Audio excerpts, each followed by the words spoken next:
ለበርካታ ዓመታት መምህር ማስተማር ጎን ለጎን ማህበረሰብ አገልግሎት ይሰጣል።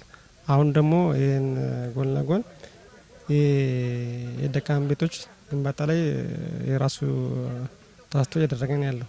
ግን ምንም ሆኖ ግን ለድሃ ተማሪዎችም እንደዚህ እስክሪብቶ ደብተር ያግዛል። እንደዚህ በየአመቱ ድሃ ቤቶች ጥገና ላይ ይሳተፋል። አሁን በዚህ አመት ደግሞ ሙሉ ከሙሉ የ40 ዚንጎ ቆርቆሮና 25 ኪሎ መስመር አድርጎ የራሶች ሸፍኖ እንደዚህ ተሳትፎ እያደረገ ነው ያለው። አጠቃላይ ለድሃ ተማሪዎች ደብተር እስክሪብቶ እና የድሃ ቤቶች መኖሪያ ቤት ግንባታ የተያይዞ ለደብተር 15 ደርዘንና 10 ፓኮ ደብተር ነው ያገዛነው። አሁን እንሰጠው ማለት ደብተር እስክሪብቶ ማለት ነው። ለዛ ቆርቆሮ ደግሞ 40 ዚንጎ መስመር 25 ኪሎ አድርገን ወደ ድጋፍ አድርገናል። በዚህ አመት ብቻ 97 ሺህ ብር አወጣናል። በድማማ ቀበሌ ተገንተን የዜጎች የክረምት በጎ ፈቃድን ምንም አጋዥ የሌላቸውን አቅመ ደካማ እናቶችን ቤት በመስራት ነውና የተገኘ። እሺ እንግዲህ ተቋም እኛ እያደረግን ያለው ከኃላፊ ጀምሮ በዚህ በዜጎች በጎ ፈቃድ ራሳችን ግንባር ቀደም መሆን መቻል አለብን ብለን በመሳተፍ ቻሌንጆች ላይ በሚከፈቱ ቻሌንጆች ግንባር ቀደም ሆኖ በማስገባት አሁን ፕላስ ደግሞ መስከረም ላይ የምንሰራው የህፃናት ደብተርና እስክሪብቶ ማሰባሰብ ላይ የተቋም ቡድን መሪዎችን ጨምሮ ግንባር ቀደም እኛ ሆነ ሌሎች አራያ መሆን መቻል አለብን በማለት እየገዙ እያስረከቡን ያለበት ሁኔታ አለ።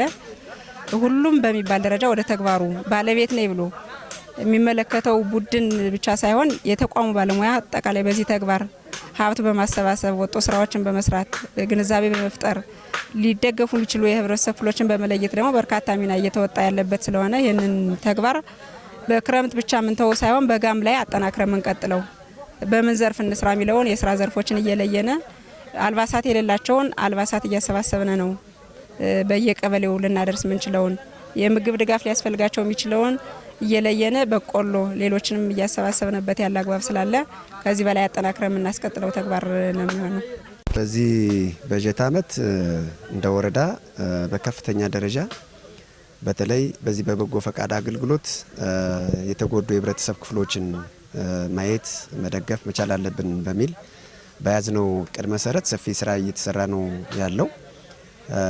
በተለይ ባሳለፍነው ወር አካባቢ ላይ አንዲት ደካማነት በካፍታ ቀበሌ ላይ እንደዚህ በበጎ ፈቃድ አገልግሎት 40 ዚንጎ አካባቢ ቆርቆሮ ቤት የተሰራለት ሁኔታ ነው ያለው። አሁንም እዚህ ድማማ ቀበሌ ላይ የለችዋን አንድ ደካማ ሴት በአንክሻ ጎንሳ ወረዳ ቴክኒክና ሙያ ኮሌጅ ሙሉ ወጪውን ችሎ እዚህ ህብረተሰቡን በማስተባበር አሁን ላይ 30 ዚንጎ ቆርቆሮ ያው እንደምትመለከቱት ተዋቅሮ ስራ እየተሰራ ያለበት ሁኔታ ነው ያለው። በጎ ፈቃድ አገልግሎት ስራውን እንግዲህ ያው ቀደም ብለን ነው የጀመርነው። አሁን ወደ አንድ ወር አካባቢ ሆኖናል ይሄን ስራ ከጀመርነ። አሁን ላይ ያለበት ሁኔታ በጣም በጥሩ ሁኔታ ላይ ነው ያለ። ያው እንደምናየው አቅመ ደካማ የሆኑ አቅም የሌላቸውን ዜጎች በተቻለ አቅም ቤት እንዲኖራቸው ለማድረግ ጭምር አዲስ ቤት እየሰራን ነው ያለነ ማለት ነው። በየቀበሌው እየሰራን ያለነው በጣም በጥሩ ሁኔታ ላይ ያለ ነው። ከዚህ በተጨማሪ የቤት ጥገና ለተማሪዎች የትምህርት ቁሳቁስ የማሟላት ስራዎችን የመንገድ ጥገና እና ሌሎችንም ስራዎች በበጎ ፈቃድ አገልግሎት እየሰራን ያለነው ማለት ነው። በጥሩ ሁኔታ ላይ እየሄደ ያለነው በአሁኑ ሰዓት ማለት ነው። እንግዲህ አሁን እዚህ ድማማ ቀበሌ ላይ ነው የምንገኘው። ወይዘሮ አዳነች አደመ የምትባል አንድ ምስኪን እናት ናት ቤት እየተሰራላት ያለ። ይሄንን ተቋማት በጣም በትብብር እየሰሩ ነው ያለው። አሁን ባለው ሁኔታ በጣም በትብብር እየተሰራ ነው ያለው። ይሄን እያሰራ ያለ ሙሉ ወጪውን ችሎ የአንክሻ ጓጉሳ ወረዳ ቴክኒክና ሙያ ኮሌጅ ነው።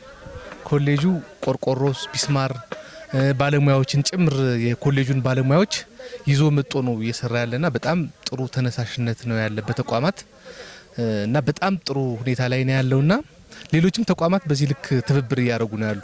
አሁን አገው ግምጃ ቤት የመጀመሪያ ደረጃ ሆስፒታል ትብብር አድርጎልናል። የቆርቆሮ ይሄ ኮሌጁን እያያችሁት ነው። ሌሎችም ተቋማት በዚህ ልክ አንከሻ ሃይስኩልን ጨምሮ አንከሻ ሁለተኛ ደረጃ መሰናዶ ትምህርት ቤትን ጨምሮ ትብብር እያደረጉ ነው ያሉ። ተቋማት በበጎ ፈቃድ አገልግሎት ላይ በጣም ተሳትፏቸው ከዚህ በፊት ከነበረው እያደገ የመጣ ነው። ባለሙያዎችም ተቋማትም የተቋማት መሪዎች ያው ያስተባበሩ ነው ያሉ። በዚህ ልክ በጥሩ ሁኔታ እየሄደ ያለ ነው ማለት ነውና ሌሎችም ተቋማት እየተባበሩ ነው ያሉ።